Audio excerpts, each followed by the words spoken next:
About 7 years ago, I was walking into the neonatal intensive care unit at Kaiser Oakland. And this is where they take care of premature babies. And I first walked into the main room, which was lined with incubators. And these are the babies that are very, very, very young. They're extreme preemies, or what we call micro preemies. And these babies are 23, 24 weeks old. And they're about as big as the palm of your hand. And they may weigh about a pound. And these babies, they look like baby rabbits. They're tiny, they're very fragile, and they're in these plastic boxes, fully exposed, nothing on. They have masks on their eyes to keep the lights out. And they have tubes in their arms and their legs connected to different machines to control their temperature, their breathing, and their eating until they can get to be strong enough and big enough to breathe and eat and control their temperature on their own. Then I walk into the next room, and this room is where the growing preemies are. And these babies are 32 to 37 weeks old, and they can breathe on their own, most of them, and they're in open bassinets. And the reason why I was in the neonatal intensive care unit is because I was a pediatric physical therapist. And although I had many duties there, my main job was to feed premature babies, to bottle feed them. My job was to give them what they need, essential hydration, nutrition, so they can start their life out right.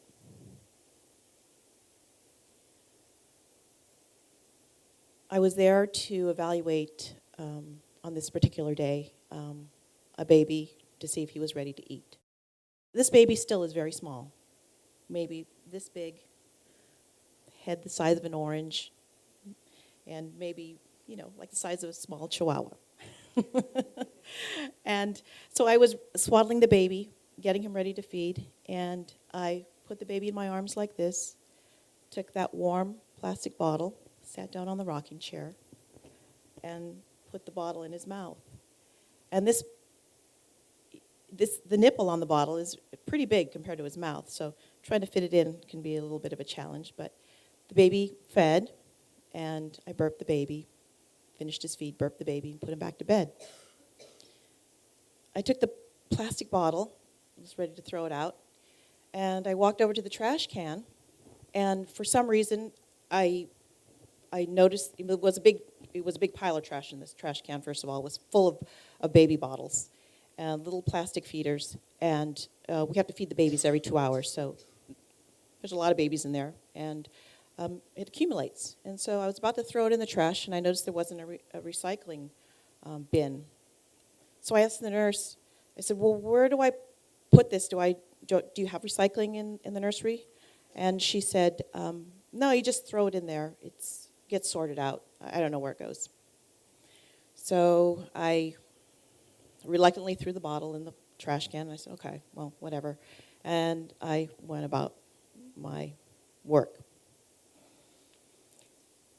The next day, my husband, at the time, he was a doctor, and he was always reading journals and things. And by the way, he's a really nice guy. We ended it amicably. But he was always reading. He was kind of a nerd that way. And he was reading journals, and he told me, Pam, you have to stop drinking out of those Crystal Geyser bottles. He goes, the ones you buy at Costco. He goes, they're terrible. I was just reading an article about it. There's plastics they have chemicals in it, and they're leaching when you drink the water, and it's really bad for you. And I was like, yeah, well, whatever. And, he reads so much stuff. So I didn't really pay much attention to it. But then the next day, I got into my car, and I put my hand on the water bottle, and it was warm, and I took a swig of it, and it tasted like plastic water. So I knew this wasn't good for me, and I did some research about it, and I read more about bisphenol A and all the toxic chemicals that come out of plastic, and the BPA is an endocrine disruptor. And so I decided to change something. And at the same time, I was drinking out of Snapple bottles.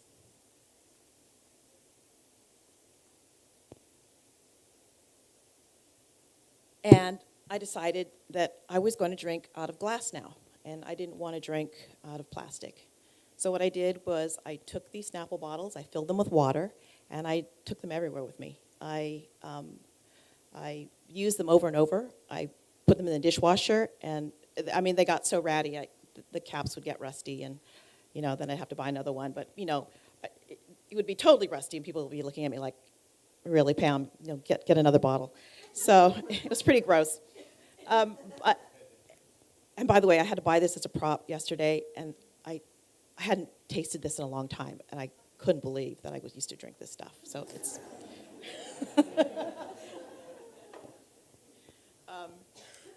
Anyway, I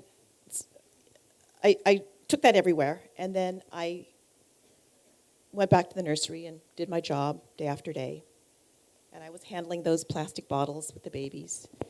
And I knew that it was not good for them, and I knew that I didn't want this for them, and I couldn't do anything. I had the babies in the bottles. I was feeding them. They were taking their first sips, and I was feeling this warm plastic. Later that year, my mom died. She died of breast cancer. And she left me a little bit of money, and I decided I want to start a business. So I asked a friend of mine who also helped remodel my home. His name is Darren Joy, if some of you know him.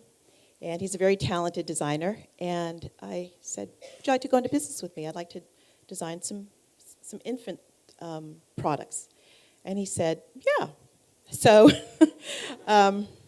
we worked together part-time. I still did my physical therapy. He still did his design work. And we worked in his tiny little office in Sausalito. And we developed many things. And we worked hard at developing infant toys and blankets and clothing and all sorts of things. And nothing was quite right. And we did this for a year and a half. And I wasn't really discouraged, but I didn't know what was going to happen.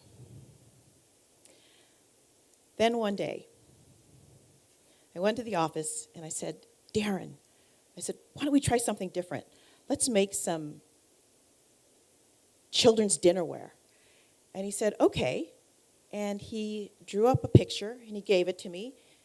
And I looked at it, and it was an organic shaped sippy cup with a mesh around it, covering it. And I looked at it, and I connected the dots. I thought about the plastic bottle, and I thought about my Snapple bottle, and I said, "That's it." And I remember it vividly, and that was the day that changed our lives. So the wind was at our back at that time. It was 2006, 2007, and Canada had banned, as a country, bisphenol A. Good for them. We have not yet done that. And there were more reports in the media about the dangers of the dangers in the toxics in the plastics. So we made 700 of these baby bottles. In September 2007, we took it to our first trade show. And we were really nervous. We had no idea what we were doing. We didn't know if people would like it or would get it. And we stood at our little table waiting for people to come by and see what the reaction would be. And as people trickled in, they would pick up the bottle, and this is what they were. And this is exactly how they looked during that time and how they look today. And we got our first customer. He was from Canada, from Quebec. And I remember him. He picked up the bottle. He said, "This is a very nice bottle." And we continued to get people coming by and wanting to buy our bottles, and then we knew that we had something, and it took off. And ever since then, we sparked a change. And the following year, I went to the same trade show, and about a dozen companies were making glass bottles with silicone sleeves. And I got really upset at first. You know, that was my first reaction. It's like, how dare they? And what can I do about that? But then I thought, wow, we've gotten more babies to drink out of glass now. And millions of babies are now off of plastic. So that felt really good. And then the following year,